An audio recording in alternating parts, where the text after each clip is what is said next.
So here's something for you. Your favorite team's offense might have a little bit of a surprise in store for all of us, really. Morning to you. Good. Thursday morning, I'm Dejan Kovacevic of DK Pittsburgh Sports, and this is Daily Shot of Steelers. It comes your way bright and early every weekday if you're into hockey and or baseball. I also offer daily shots, the other two teams in town that I cover, the Penguins and the Pirates. I hope you'll check those out as well.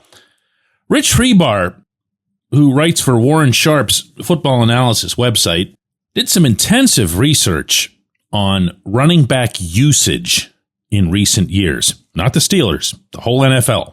And I found it compelling partly because it helps to explain the devaluing of the position around the league. And by devaluing, I mean in the literal sense, as in they're being paid less.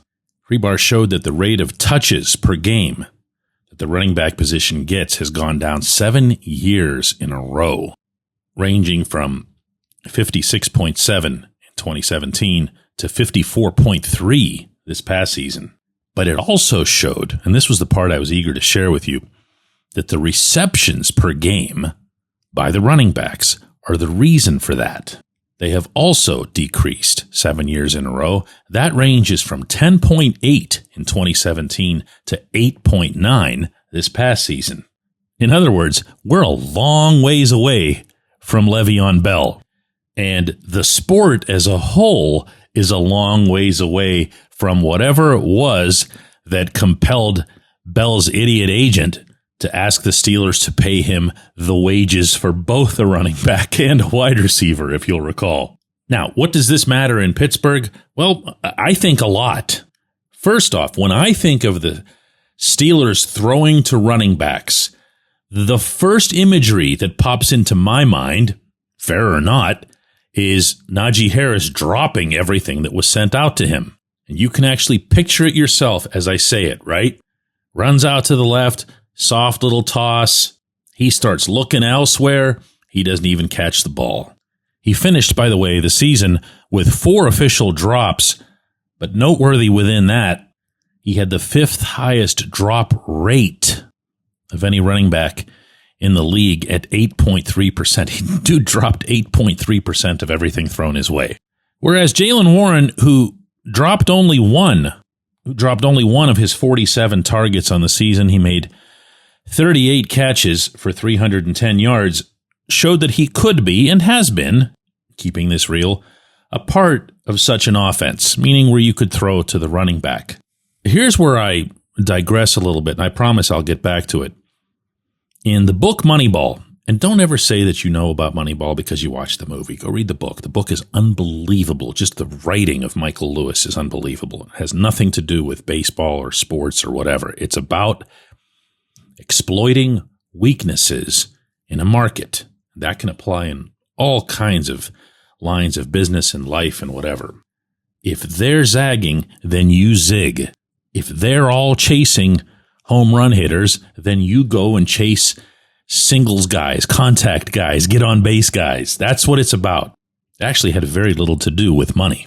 So anybody who's been listening to this program for a while will know that I've long advocated that the management of the Steelers should be trying more things that are a little bit outside the box, or even a lot outside the box, if it means gaining an advantage over your opponents. Maybe the most prominent example in recent years happened right there in Baltimore. When they drafted Lamar Jackson, they knew they were going to blow up everything. And by that, I don't just mean with the Ravens offense. I mean with the league's approach to offense. There's a reason that John Harbaugh and others associated with that team that same summer predicted that the Ravens would be unstoppable.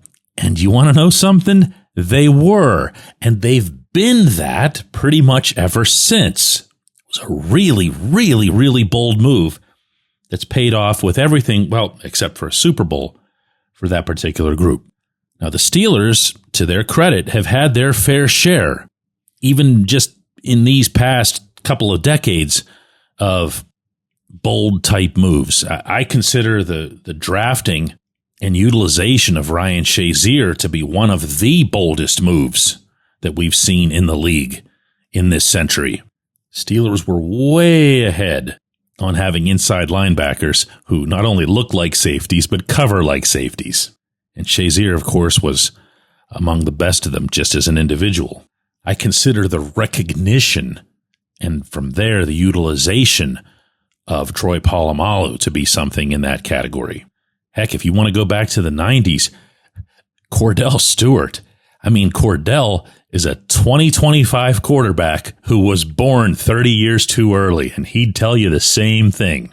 But what if, in this event, the Steelers were to say, okay, everybody seems to be going away from running backs catching the football. There's a quarterback in play now, Aaron Rodgers, who's very comfortable and has a rich history of throwing to his running backs in Green Bay.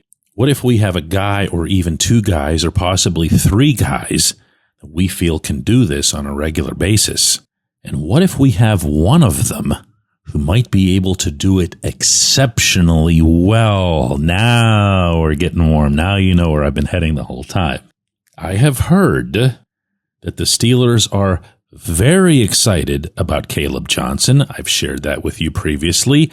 I have now also heard that one of the reasons that they're as excited as they are about Johnson is they feel he can be this.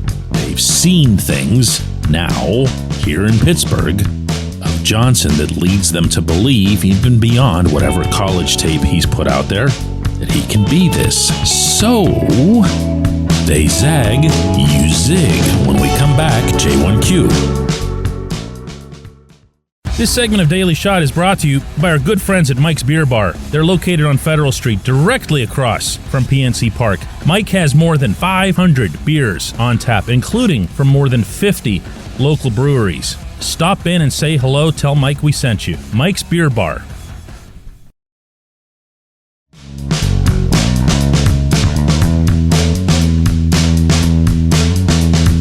Today's J1Q comes from Pamela, who says, DK, will Arthur Smith let Aaron Rodgers audible?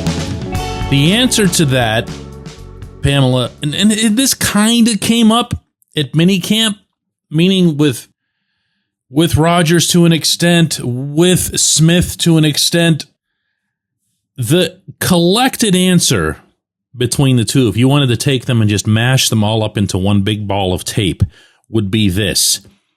There's a way that Rodgers has always operated, not because he wants to be special or he's been around a long time and he's smarter than everybody else, whatever. There's just a way that he has operated as a quarterback. There's a way that he has done his job.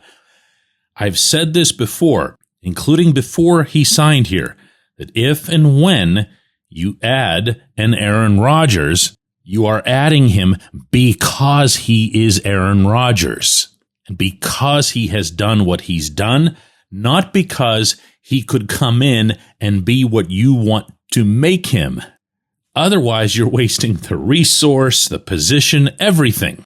And there are rare occasions across the spectrum of professional sports where the athlete is equipped with so much more experience, information, and a general sense than any of his or her head coaches could possibly be, that you have to just respect that. On the other side of the water here in Pittsburgh, I've covered a team like that, obviously, in the Penguins. When a new coach comes in, or for that matter, even the old coach, Mike Sullivan was there for a decade, you don't, as Sullivan used to say regularly, go and tell Sidney Crosby how to create on the power play. You can talk about a team framework, you can talk about defending, you can talk about things that you want to do collectively, but you don't say, hey, Sid, when you get the puck, ...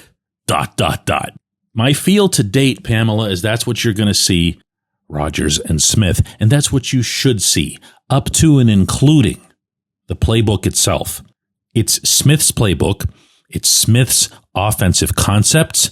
It's Smith continuing to build upon the other offensive pieces that the Steelers have accumulated along the way that are aimed at being part of a Smith offense. So it's not as if this quarterback showed up for minicamp with a giant playbook that says, Aaron's plays.